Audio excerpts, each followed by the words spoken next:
Welcome to my Wealthcast.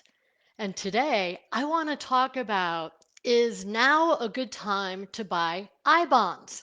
And I bonds are inflation protected bonds backed by the US Treasury. And I have had over the last several months many people ask me this very question, which is why I wanted to address it. One of the things, I don't know if you remember like US savings bonds. It's for those of you who are older, your grandmother or grandfather probably bought them, or you got it as a birthday gift, an EE bond to help pay for education. That's old school. I bonds are relatively new. They came out in 1998. And the whole purpose of that is to combat inflation. So let's talk about the pros and cons of I bonds. So the pros, I already said it. It's backed by the full faith and trust of the US Treasury. So that in itself may be encouraging. The second is that it provides lower risk because of that. I mean, obviously, if the US government is supporting and the Treasury is supporting the I bonds, it is lower risk. The second is that the yield or the interest rate that you make on the I bond helps you combat inflation. And that's because it's based on two different things. It has a fixed rate and then it has a variable rate. And currently, which is why everyone's talking about it, is the current rate variable is 9.62%. Think about that. I tell you, that sounds really, really good compared to what's happening in the capital markets right now, and which is why this conversation is such a big one. That the idea of having some type of security or a safety net through an I bond is extremely attractive. And that's one of the other advantages as well. And then, fourth, it has tax advantages if used for education funding. So there are a lot of advantages of I bonds, particularly the 9.62% current rate, variable rate that is happening right now, and that resets in November.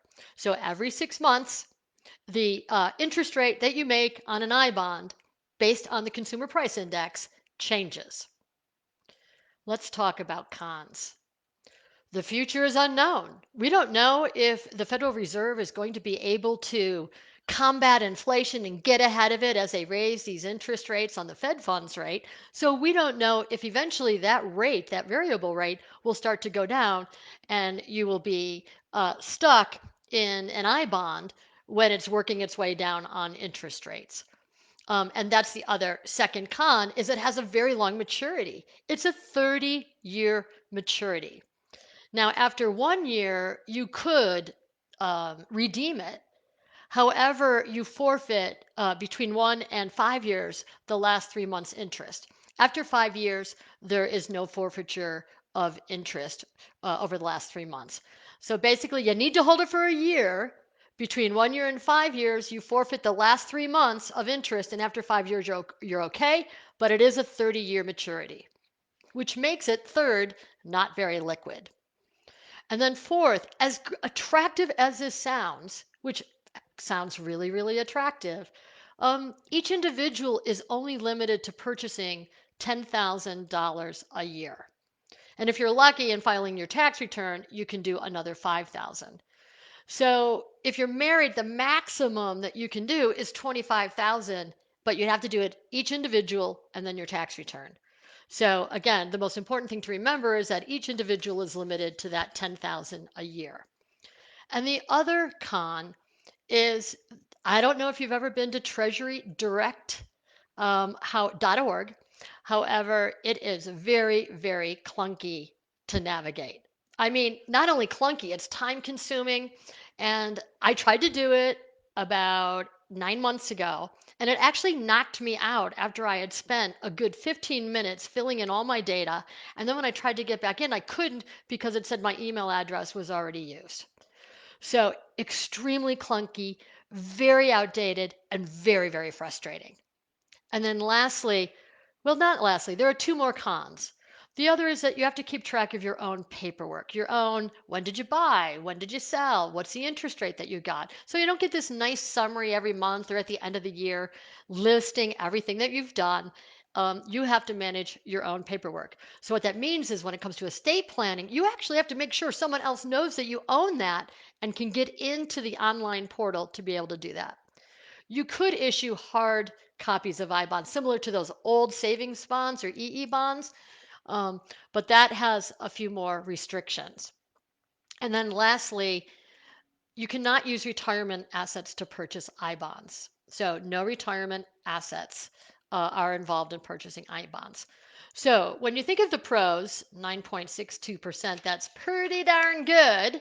And then you think of the cons, what's the answer for you? I think it depends on what the purpose is. I think I bonds have this really great place for someone that looks at it as a tiered savings vehicle, like your tiered cash reserves that you have it set aside, you hope to never use it, and you just feel comfortable knowing that you have that set aside. So, really, for savers, not necessarily for investors. Because if you're an investor and you have long term goals or even short term goals, as an investor, stocks allow you to stay ahead of inflation.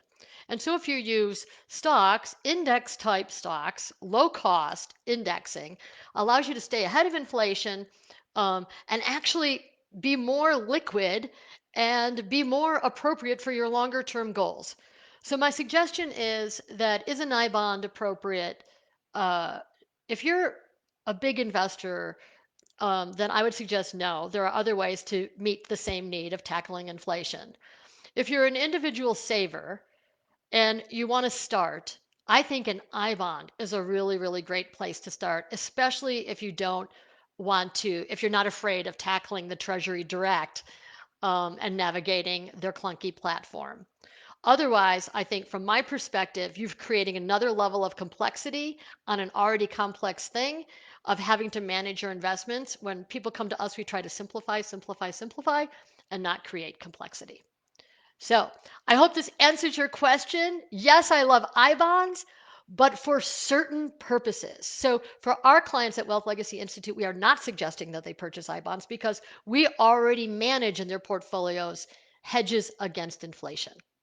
So I hope that helps you. If you like this Wealthcast, please share it with others. Make sure you like it, share it, and also follow us on our YouTube page.